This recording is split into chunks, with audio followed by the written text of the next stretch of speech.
Hey guys, I'm here and I'm back to film my September wrap-up. September went by really quick for me. A lot of things happened in September. I read a lot of books in September. And if you guys remember, I was talking about in my September TBR that I wanted to catch up on my reading goal this month and just kind of play catch up because I was 6 books behind in my reading goal. And I'm happy to announce that I am actually right on track as of now, September 30th, and I was super excited about that, and I attribute that to RYBSAT. So I just want to say thank you to Miranda for even creating RYBSAT, and that was my first time being a part of RYBSAT, and it was an amazing experience. I really enjoyed it. But without further ado, let's get into the books that I read this month. So I was able to read, I think, 10 books this month, and it was a pretty fairly good reading month. The first book I started off reading was Jodi Picoult's Sing You Home, and I gave this book, I'm actually going to be looking at my computer because I don't remember all the ratings that I gave all these books, and I just want to clarify and make sure. But I wound up giving this book a 3.75 out of 5 stars. This is the first book that I picked up in September, actually on September 1st. This book follows our main character, what is her name? Zoe, main character Zoe, who is going through a divorce, and she winds up meeting an unexpected friend, which actually turns into her lover.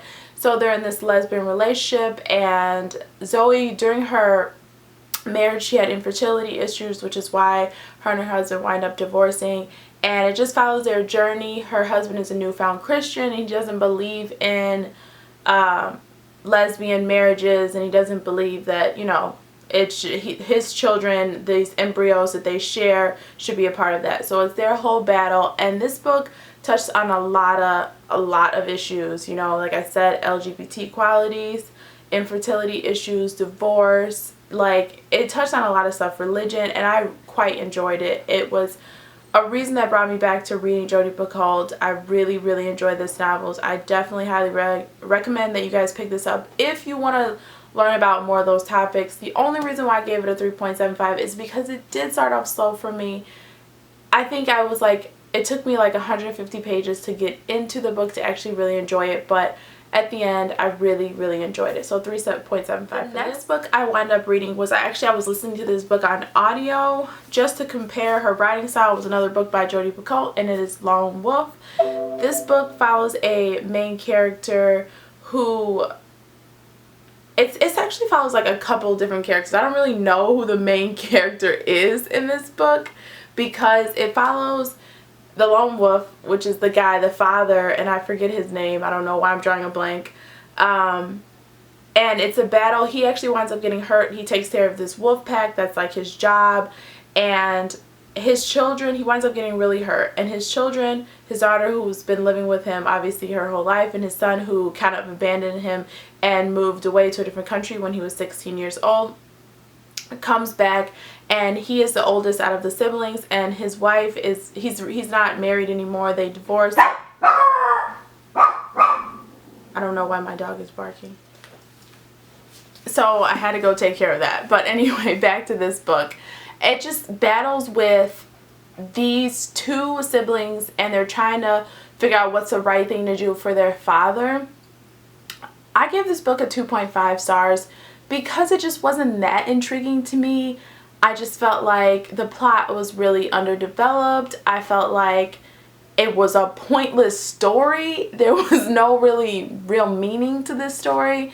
So the dad was really weird. The things that he did, he just basically left his family to like just live with a pack of wolves. I just didn't really. The next book I picked up was a book that I just basically got for free a long time ago, and I just decided to read it because I thought it would be pretty quick, and that is The Notting Hill Mystery by Charles Warren Adams. And this is a detective novel, a British detective novel. I have no words for this. When I was reading this book, I was thinking, what the heck am I reading? I gave it a 1 star. I'm not into detective novels. I'm not into mystery like that, like British mystery. And it just, yeah, I really don't have anything else to say. 1 stars. If you guys enjoy stuff like that, then I recommend picking it up. But I think this book was written in 1863. I wrote it down. Yeah, 1862. So it was originally published then. So I think it was just really outdated. The next book I picked up was Emily Giffen's Love the One You're With. I've read another book by Emily Giffen. I want to say it is Something Borrowed. Yeah, Something Borrowed. And I really enjoyed that book, so I decided to give her another shot. I got this book at the thrift store. And this book follows Ellen, who is married to her husband Andy, and she winds up running into her ex along the way, and they kind of rekindle some flames. So it's basically her battling with if she should stay with her husband or whether or not she should go with this new guy. And it's just that kind of cheesy love story, chick lit kind of book. I wind up giving this book a 3 stars. The next book I picked up, you guys already know I hate these series, and I'm completely finished with it now, and that was Breaking Dawn by Stephenie Meyers. I gave this book a 2.5 stars. I don't really like Twilight, but I do acknowledge the fact that Stephenie Meyers is a good writer. I acknowledge the fact that a lot of people fell in love with reading through this series. It's just something that wasn't for me. I didn't really enjoy it. I hated Bella. She is the most annoying character I've ever ran into. And yeah, I just didn't really like this series, but I'm glad that I actually completed it. The next book that I read is for my book club that I just became a part of, and it's called Choosing Him All Over Again by Juana Michaels. I'm not done with that book, but I just thought I'd mention it because I did pick it up, and I'm 22% in on the book with my Kindle, and I'm kind of reading it slowly because I'm trying to stay on the track of the book club because we only meet every other Saturday. So yeah. And then RYBSAT happened, and I was supposed to read 5 books for RYBSAT, and I wound up reading, that was my goal, to read the 5 books. I wound up reading 4 out of the 5 books, which is still fairly good. I'm still really proud of myself for actually reading and completing those books, and I'm glad that RYBSAT happened because I don't know how soon I would have gotten around to these books. But the first book that I picked up for RYBSAT was Me and Earl and the Dying Girl. Absolutely loved this book. I was laughing out loud so many times. My husband's like, no book is that funny, and I'm like, seriously, this is hilarious. I just loved it. I love the characters. I love the writing. I think I would pick up any book by Jesse Andrews after this because I just loved this book. If you guys have not read it, I highly, highly, highly recommend picking up this book. If you want a good laugh and you want, like, it doesn't have to, even though it was about a girl that was dying and a girl that had, you know, leukemia and everything like that, it wasn't sad. It was a hilarious book. I loved the main character. I loved the fact that he was so unreliable. Like, you never knew what he was going to say out of his mouth. I just really enjoyed that aspect of the writing. And I loved his friend Earl. I just loved all the characters. So I gave this book a 2.5 stars. It was really, really good for me. And the next book that I read was The Duff by Cody Keplinger. And I realized, as you guys see, the books that I read for RYBSAT are all books that have been adapted into movies. And I didn't realize that until I started reading the second book, which is The Duff. And I was like, oh my god. But this book, I haven't actually watched any of the movies. Me and Earl and the Dying Girl was, I started watching that, and then me and my husband were like watching it together, and he really didn't like it, so I just kind of turned it off and decided I'll just watch it by myself. But I just haven't got around to it. But for The Duff, unfortunately, I gave this book a 2.5 stars. I had a lot of problems with this book.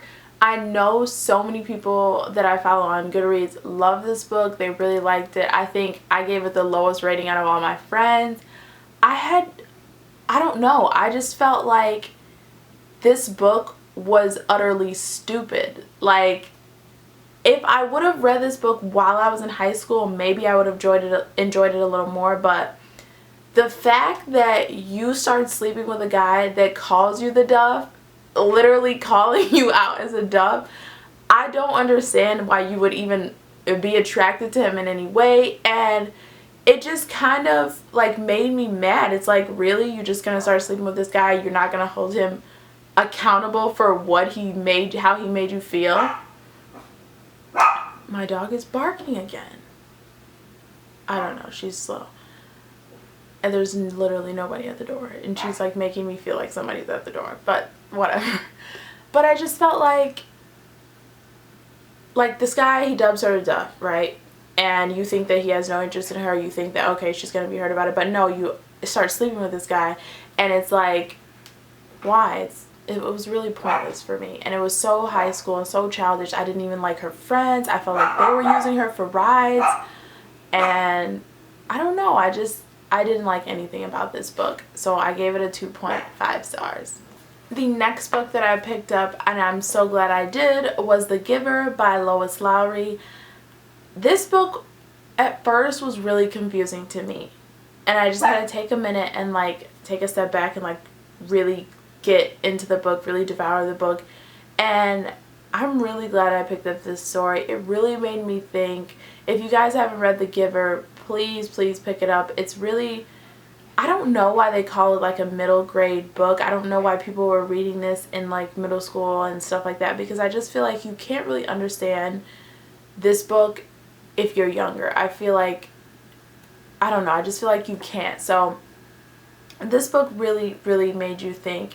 It follows our main character Jonas, who it kind of puts you in the mindset of Divergent if you actually read that, and how there's like different classes and they all lived in this world where like either you're this, you're dauntless, or you're, you know, whatever, and you do it their way. That's the only way that you do it, and if you step out of those rules, then you're, you know.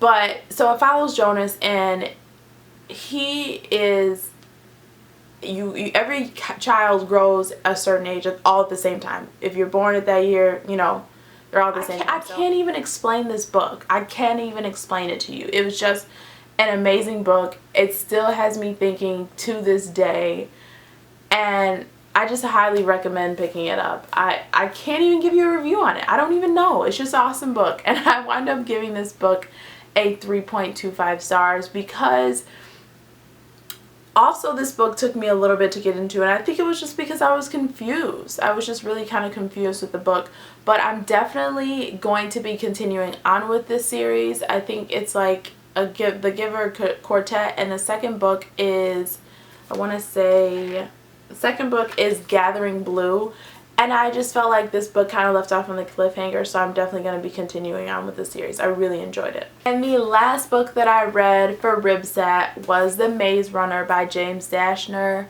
This book I wound up giving a 3 stars out of 5 stars.